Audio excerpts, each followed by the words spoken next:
ఓం వ్యాకరణ శాస్త్రంలో అద్వైత భావములు శబ్ద సాధుత్వాన్ని ప్రతిపాదించడానికి ఉద్దిష్టమైన వేద అంగమైన వ్యాకరణ శాస్త్రంలో పరమతత్వము అద్వైతమే అని ప్రతిపాదించబడింది.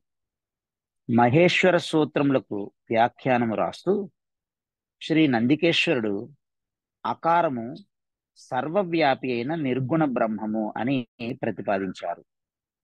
న్యాయరక్షామణిలో అప్పయ్య దీక్షితులు స్ఫోటకు వేదాంతుల బ్రహ్మమునకు నామభేదమే కాని స్వరూప భేదము లేదని సప్రమాణంగా నిరూపించారు. వ్యాకరణ భాష్యకారుడైన పతంజలి మహర్షి మాండూక్య ఉపనిషత్ వాక్యాన్ని ఉదహరించడము ద్వారా అద్వైత విషయంలో తమ శ్రద్ధను సూచించారు. హరి ఓం తత్సత్.